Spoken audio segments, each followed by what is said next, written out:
going on, Jeromes? Beautiful day for some Q&A. Thank you, everyone who submitted questions. We're going to get better at doing more Q&A videos. So we'll periodically put out there on the Q&A tab. Thank you, everyone who tossed them in. First up, Wesley White, a longtime OG Jerome.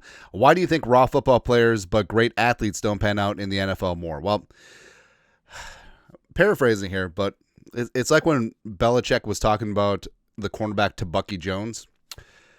You run a 4.3 in a straight line, but you don't know where the hell you're going, so you really run like a 4.8. Paraphrasing here. It might not even be to Bucky Jones. I might just thrown him under the bus, but that's basically what it comes down to. Also, I feel like there is something to it where if a player isn't blessed with natural abilities, they do have to work harder on knowing the game. They have to be technically sound.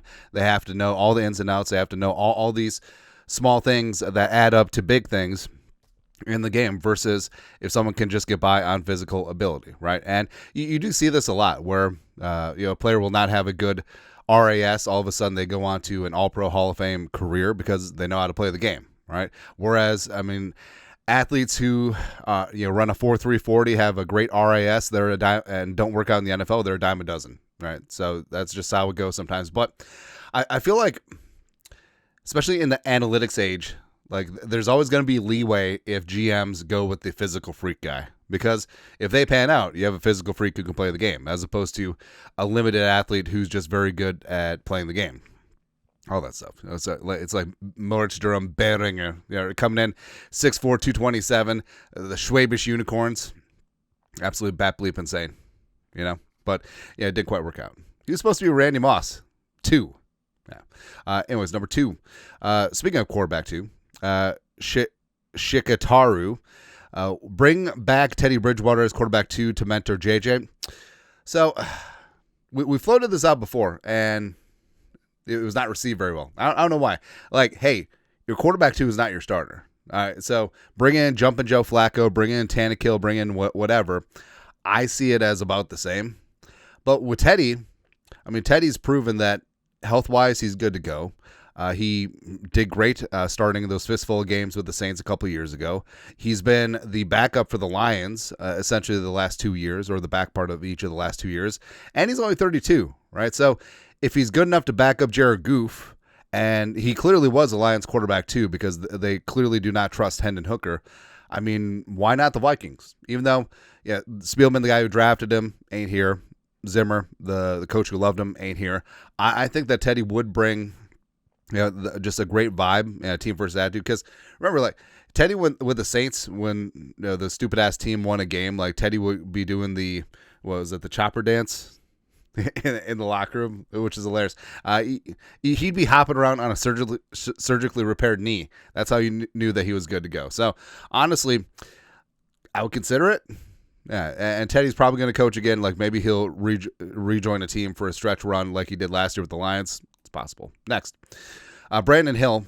What would you consider the team's biggest weakness in its current state? Is Brandel surrounded by enough talent to make him look better? Is secondary going to be able to hold up, etc.? So I think, Ryan Wright. I'm just kidding. I think overall, just more depth all over the place is good. And, I know that people say, well, what about quarterback 2, tight end 3, blah, like that will get taken care of. But I think depth writ large is important. Like low key receiver help could be in there. Running back 3. Do you really trust Ty Chandler? I kind of like where the offensive line is, not going to lie. And even though Brandel, questionable, I do think that having Darrisaw there fully next to him, as well as Ryan Kelly versus Bradbury, would help him out a lot. Because Brandel's level of play dropped pretty bad after Darrisaw went out against the Rams. And Rouse and Juergens and Justin School in that mix, I actually kind of like that top 8 offensive line. As certainly could and should still add in the draft. But other than that, like it really is sort of nitpicking. Like, should they add a corner? Sure. Should they add some safety depth? They at least go 4 deep in that spot. Defensive line, sure, you'd like to get some younger pass rushers in that mix, but a lot of these things are wants versus needs, which is really key. So the Vikings, overall, the roster, the roster's pretty damn good to go. Next. But yeah, depth. You could always use depth.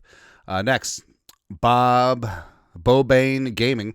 Should we spend a draft spot on a run back or pick up a UDFA? We've had pretty good luck off UDFA, and with such a deep player pool, maybe move up to pick up an overlooked running back. So I think that Kwesi will focus on UDFAs because the Vikings are short on draft picks, and there's no guarantee that you can trade down for decent value.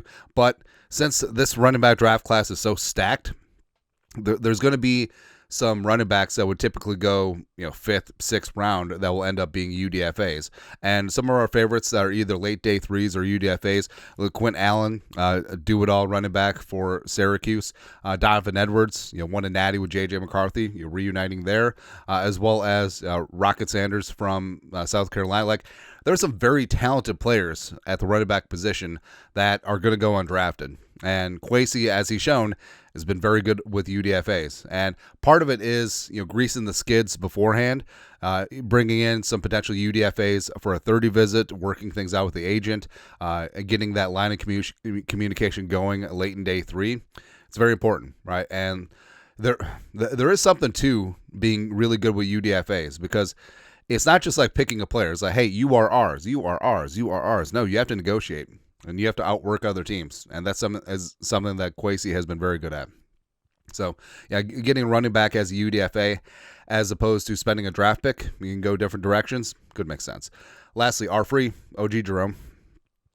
Do you think the NFL will ever loosen up its uniform policy? Seems they're missing out on big coin, keeping teams only 1 or 2 alternates per season. Would you like to see it more like the NBA with a few more yearly alternates? It seems like they are trying to loosen things up a little bit. So you can wear your alternates now, 4 games a year. But I think that, so the NBA, you have 82 games, and NFL, obviously, you have 17. Well, it's going to be 18 soon. All right. But I think that if you have too many uniforms, then it just sort of comes lost, right? Sometimes I'll turn on an NBA game, and both teams weren't alternates. Like, I have no idea who's playing, But I do think that they are losing out on, marketing dollars. Like, each team should have a throwback and some sort of alternate every single year. And even though it's a tax on the consumer, I kind of like the way that the Premier League does their uniforms, where every single year is a slight tweak, right? And I mean, super fans want to go out and get it, but also the whole thing about it is that you can also date, watching highlights from last year is like, oh, that's the kit from XYZ year, which is really kind of hilarious.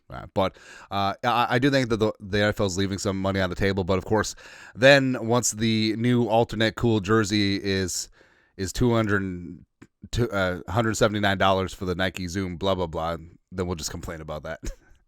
But either way, it looks good on TV. So there you go. Anyways, that's it.